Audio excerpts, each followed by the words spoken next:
চিনতে পারছো এটা কি? যারা খাও তারা কিন্তু এতক্ষণে চিনে ফেলেছে, আর যারা না খাও তাদেরকে বলছি, এটা হচ্ছে খাসির মাংসের চর্বি। মাংস আনা হয়েছিল, এক্সট্রা করে চর্বি আনা হয়েছে। ভালো করে আমি চর্বিগুলোকে ধুয়ে ছোট ছোট করে কেটে নিয়েছিলাম। জল ঝরিয়ে একটা বাটিতে নিয়ে নিলাম, দিয়ে দিলাম কিছু কুচনো পেঁয়াজ, দিয়ে দিলাম ঝালের জন্য লঙ্কা কুচি, একটু রসুন কুচি, আর দিয়ে দিলাম পরিমাণ মতন চালের গুঁড়ো, সঙ্গে দিলাম টেস্ট অনুযায়ী নুন। আর কড়াইতে কিন্তু সর্ষের তেলটা গরম হতে দিলাম। এবারে রং হওয়ার জন্য দিয়ে দিলাম একটু হলুদ, লাল লঙ্কার গুঁড়ো ঝালের জন্য দিলাম, একটু গোলমরিচ গুঁড়ো দিলাম। খুব ভালো করে মিক্সড করতে হবে।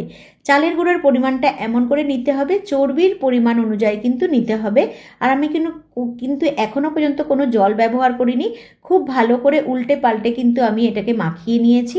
দেখো খুব সুন্দরভাবে একটা কোটিং হয়ে গেছে। এবারে আমি 2 চামচ মতন বেসন মিক্সড করে আবারও উল্টে পাল্টে ভালো করে মাখিয়ে নিয়ে, আমার কাছে একটু ড্রাই মনে হয়েছিল, তার জন্য অল্প একটু জল হাতে নিয়ে ছিটা মতন দিয়ে দিয়েছি। তোমরা তোমাদের অনুযায়ী কিন্তু এইভাবে ঠিক মাখিয়ে নেবে। দেখো খুব সুন্দর করে কিন্তু মিক্সড হয়ে গেছে, আর কোটিংটা খুব সুন্দরভাবে হয়েছে, তোমরা দেখতেই পাচ্ছ। এবারে তেল কিন্তু এদিকে গরম হয়ে গেছে। এবারে এক এক টুকরো করে আমি উঠিয়ে নেব। সঙ্গে দেখো মশলাটা কত সুন্দর হয়েছে মাখানো। এবারে চ্যাপটা চ্যাপটা করে আমি করেছি, তোমরা চাইলে গোল করেও ভাজতে পারো। এইভাবে কিছুক্ষণ ভেজে নেওয়ার পরে আবার উল্টে দেব।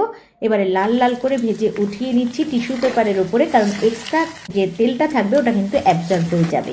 এইভাবে একদিন তোমরা অবশ্যই করে খাও, আশা করি খুব ভালো লাগবে। দেখো আওয়াজটা শোনো।